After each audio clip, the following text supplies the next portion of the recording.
Buenas tardes, profesor. Le voy a presentar información acerca de las bases de datos. Mi nombre es Luis Infante.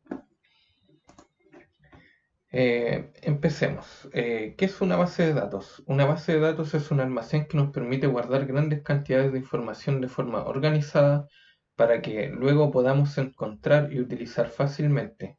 A continuación le presentaré eh, un, un concepto con mis propias palabras acerca de lo que es una base de datos.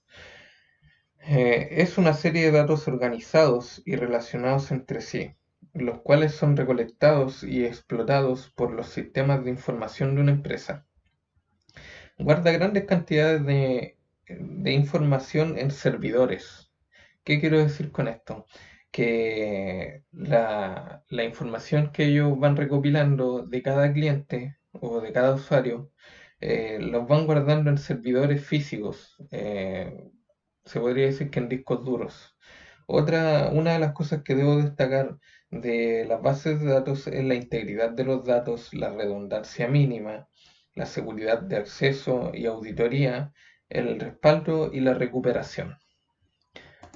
A continuación les voy a mostrar una imagen que muestra lo que es una base de datos. Aquí tenemos la recopilación de datos, después la creación de la base de datos, después subir al server y las consultas. Ahora, explique qué es la redundancia y cómo los actuales SGBD manejan este concepto.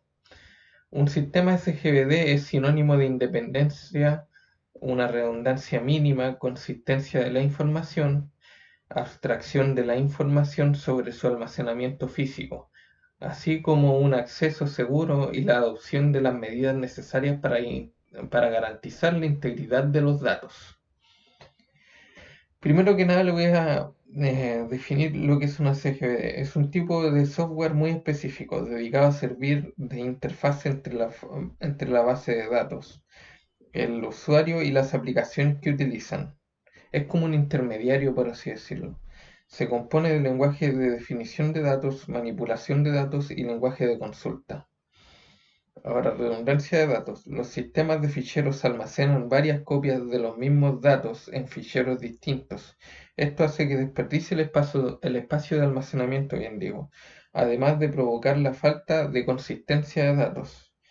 En una base de datos no se puede eliminar la redundancia completamente, ya que en ocasiones es necesaria para modelar las relaciones entre los datos. O sea, estos datos los tienen de respaldo, para que en caso de cualquier cosa no se vayan a borrar o pueda suceder algo mayor y tener el respaldo de los archivos. Aquí tenemos una imagen que muestra el sistema gestor de base de datos. Tenemos el personal, las ventas, la compatibilidad. Aquí está el sistema gestor de base de datos, que parte de la base de datos de empleados, clientes, ventas, inventario y cuentas.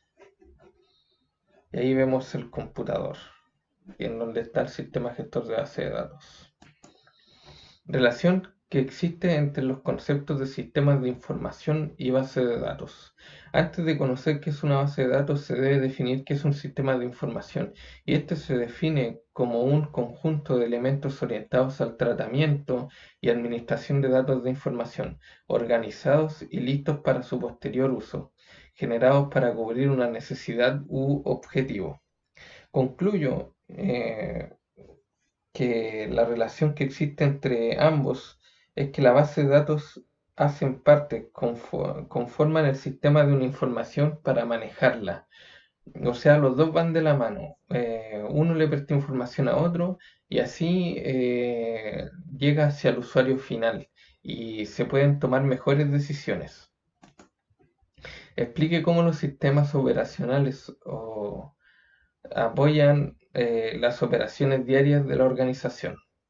Un sistema de procesamiento de transacciones, TPS por sus siglas en inglés, es un tipo de sistema de información que recolecta, almacena, modifica y recupera toda la información generada por las transacciones producidas en una organización. Gestiona los datos de forma que estos deben ser siempre consistentes. Ejemplo, se realiza un pago con una tarjeta electrónica. la cantidad la cantidad de dinero de la cuenta sobre la que se realiza el cargo debe disminuir la misma cantidad que la cuenta que recibe el pago. De no ser así, ninguna de las dos cuentas se modificará. O sea, una va de la mano de la otra. Y cuando se hace una operación en una, se debe restar de la otra. Y eso es lo que concluí. Esa es mi presentación, profesor. Buenas tardes.